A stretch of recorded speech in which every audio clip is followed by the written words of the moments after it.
Loving to Learn, Loving to Serve by Francis Chow. Let God have your life. He can do more with it than you can. D.L. Moody. There is a time for everything, and a season for every activity under the heavens. He has made everything beautiful in His time. Ecclesiastes chapter 3, verses 1 and 11a. Leon became a minister in September 1979 at the age of 27. I, therefore, became a minister's wife. We wanted to have children right after we graduated from the seminary. God, in His infinite wisdom, knew we could not handle too much adjustment, so He did not give us our first son, CC, until 2 years later. During the next 10 years of my life, I had to learn to be a mother and a minister's wife. Unlike the academic learning curve I had in my 20s, the two learning curves I encountered in my 30s were extremely steep. Learning to be a mother. The birth of Cece ushered in a new phase of my life.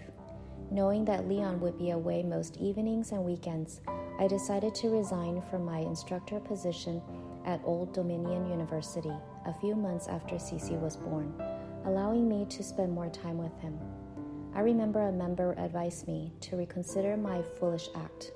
To him, giving up a decent and fairly well-paying job to take care of Cece was not worth it. Till now, I have never regretted the time I stayed home taking care of my children. There is a time for everything and a season for every activity under the heavens. I knew God would make everything beautiful in His time. Ecclesiastes chapter 3, verses 1 and 11a. I knew there would be a time for being a professional woman. Cece and KK, my second son, are 2 years and 4 months apart. Cece and YY, my youngest daughter, are almost 8 years apart. I'm always grateful that God granted us 3 normal developing children. It gave me great comfort to know that they do not have any disabilities like my brother Chu. This also teaches me an important lesson on not to worry about tomorrow, for tomorrow will worry about itself. Each day has enough trouble of its own. Matthew chapter 6, verse 34. I was determined to bring up my children so that they will grow in wisdom and stature, and in favor with God and man. Luke chapter 2, verse 52. To bring in some money, I started babysitting my neighbor's child soon after KK turned 1 year old. At times, I felt exhausted and very isolated trying to take care of 3 children under 4 years old. No amount of book knowledge can prepare me for caring for and bringing up children. On top of that, KK was extremely difficult to take care of during the first 6 years of his life. He had severe atopic and contact dermatitis, food allergies, and asthma. His skin was always red, patchy, and cracked. Not only was his clothing made of cotton, I also wore a cotton smock over my clothes to prevent him from developing more eczema when he rubbed his skin against my clothes. If he had eaten or come in contact with anything that his system could not tolerate, he would have rashes, projectile vomiting, and diarrhea. Several times he was hospitalized because of severe allergic reactions. Asthma was the most trying ordeal. When he had asthma attacks, he could not breathe. I had to hold him upright all the time. Therefore, I could not lie down to sleep. Detroit Children's Hospital would not admit KK until he became dehydrated from vomiting. He was hospitalized at least 2 times a year for asthma, Labor Day weekend and Memorial Day weekend, when the humidity changes. Each hospitalization lasted a week. I remember once lying on a folding bed beside him in the hospital, praying to God while I was pregnant with YY. I begged God to mitigate his condition so that I could take care of my family and work after YY was born. God, in His infinite mercy, answered my prayer. His condition improved and was hospitalized less often after YY was born. It was not until 1 year after we moved to another state, an area with low humidity, that his asthma attacks miraculously disappeared. I am always grateful to God for giving me good-natured and adaptable children. Though KK was always sick and could not even play on the playground during recess or take physical education lessons, he never complained, whined, or expected special treatment from us. Because of his sickness, he did not have too many social interactions with other children. Despite this, he grew up to be a friendly and caring child. Our whole family, including Cece, spent many nights at the Children's Hospital's emergency unit while waiting for KK's admission. Cece often just slept like a log through the night while one of us held him. He was ready to go to school the next day. Though the two boys are only 2 years apart, they are not competitive or jealous of each other. When YY was born, I worked part-time in the planning office of the City of Royal Oak and the City of Ferndale. I was unhappy with YY's babysitter, yet I did not want to ask our church ladies for assistance. To my pleasant surprise, during a church picnic, Mrs. Kwong, one of our church's most faithful members, volunteered to take care of YY for me. She is a godsend, for she is a very caring and loving lady. Though she needed to take care of her husband constantly, who had muscular dystrophy, she was very willing to take care of YY. She had 3 adult sons. She confided in me that she always longed to have a daughter.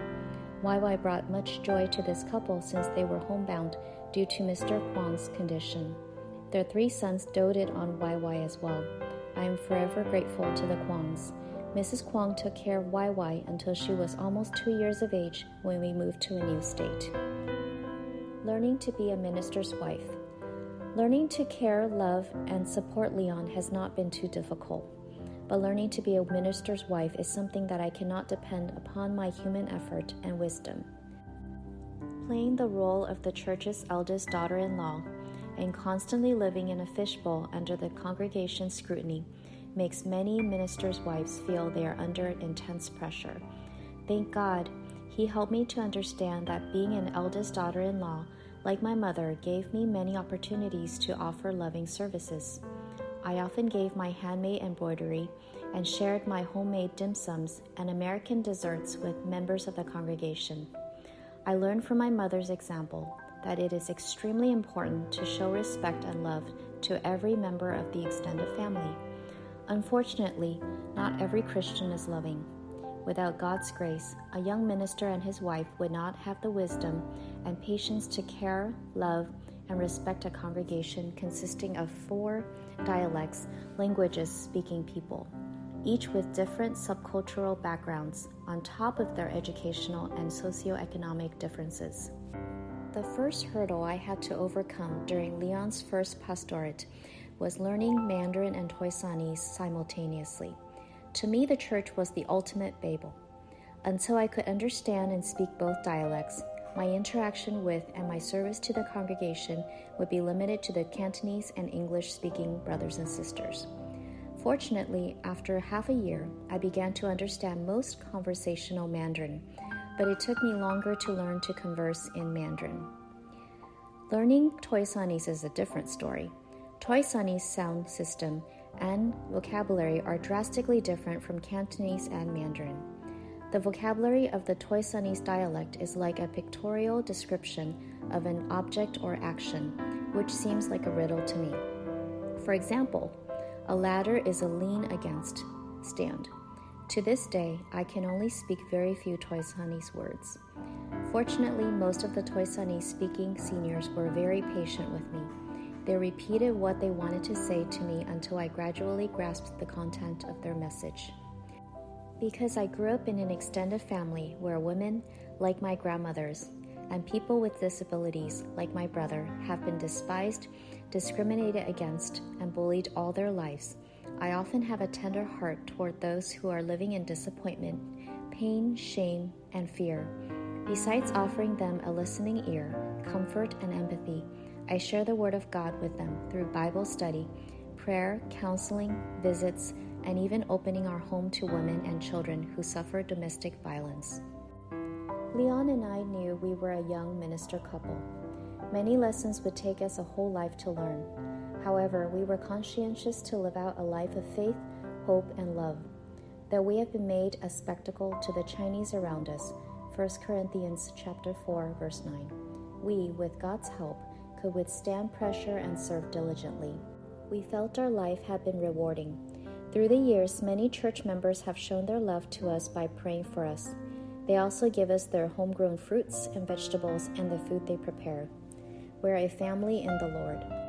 We moved to another state towards the end of 1990 in response to Leon's calling to be the senior pastor of an American Chinese church. Cece and KK were in 4th and 2nd grade respectively. YY was almost 2 years old. I decided to stay home again and help my family transition to the unfamiliar environment. I knew it would be extremely difficult to find another replacement babysitter like Mrs. Kwong to take care of YY. I also wanted to make up for the time I had not spent with her while she was a baby. The 2 boys were much older then. They had many more adjustments to make. This church was bigger and had many children and teenagers. The congregation was looking forward to me actively serving in these 2 areas. Additionally, I knew I had to support Leon more in hospitality and visitation as we started to get to know the congregation. This church almost doubled in numbers during our stay in this church. Leon and I were busily involved in church services and enjoyed the congregation's fellowship. I always thank God for giving us responsible, independent, and self-disciplined children. I was and still am grateful to and proud of my children. Without their cooperation, I do not think I could be so involved in church service and later on as a student than as a professional woman. The 2 boys had already established a routine in their schoolwork. I never had to push them to study or work hard. Nobody from the school or the church had ever complained to me about their behavior. They excelled academically. They also took good care of YY when I was busy at the church or away from home. YY, being the youngest, learned a lot by observing and imitating the 2 older brothers.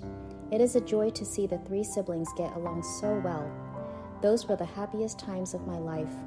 By the time we left this church, Cece was ready to attend college. Gradually, I realized that though God had called me to serve Him and had provided me with a free seminary education, Chinese churches in the United States were not ready to accept a woman, especially a minister's wife, to be on staff. This was and still is an incomprehensible and regrettable experience for me. However, I never doubted God's calling. I will remain faithful to the end regardless of the circumstances. Learning to be a school psychologist.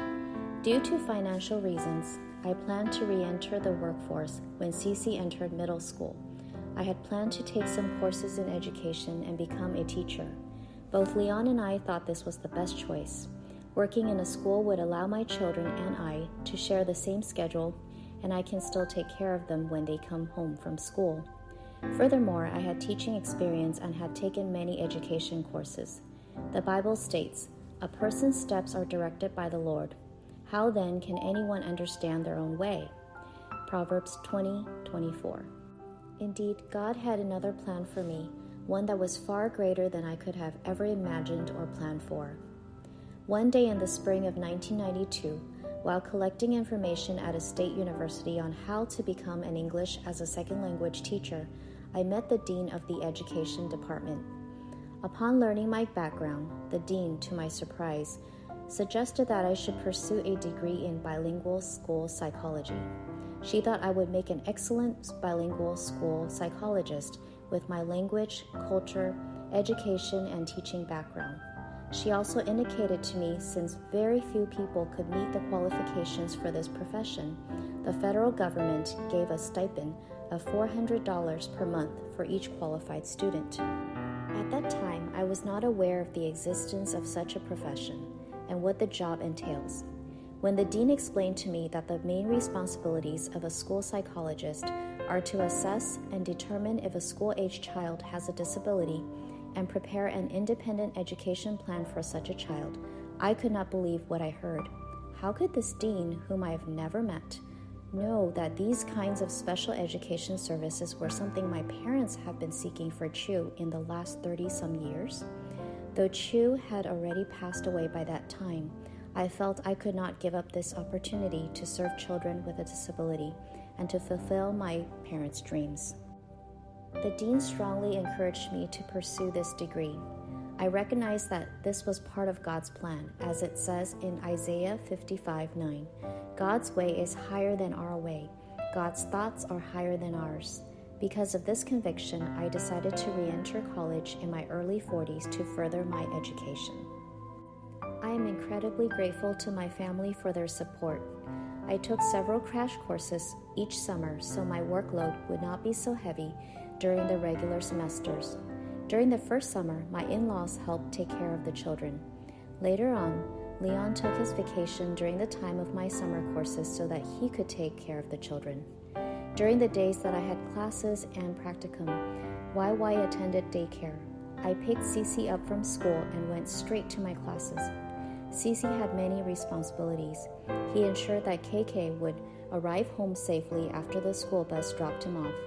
They did their homework until Leon came home with YY. The rest of the family ate dinner with the food I prepared earlier in the day. Very often, Leon had church engagements in the evening. When I had late classes, the 3 children were on their own for about an hour. They never got into fights or accidents. They had their homework finished when I came home. They were much older when I started working. Cece sometimes started preparing dinner while waiting for me to be home. I'm always grateful to God for giving me a supportive family. I was grateful that my monthly stipend was enough to cover the boys' piano lessons and YY's daycare fees. My world began to widen too. The federal government sent me to Beijing, Shanghai, and Xiamen to participate in an international psychologist symposium, Honolulu, Hawaii to attend a conference, and later to Hong Kong to research the special education situation there. I felt I had gained much independence and freedom. When Cece entered high school, I began working as a certified trilingual school psychologist, English, Cantonese, Mandarin. Later, I became a district administrator and retired as a supervisor of school psychologists after working in the public school systems for 20 years. During all these years, I did my best to help students and parents. I was conscientious in everything that I did. I did everything as if I were dedicating it to my brother and parents. Learning to expand my service in a broader ministry. In retrospect, I realized that God was not just preparing a stable job with a decent salary for me, but He was opening a wider door of ministry for me. Because so few Chinese from overseas have experience in assessment, counseling, behavior management of school-age children, and working in the American school system, many churches and Chinese organizations invited me to speak in these areas. I always integrate biblical principles into my teaching and speaking. Additionally, I was asked to teach Christian education courses at Christian Witness Seminary. I also contributed articles on these subjects to Chinese Christian organizations.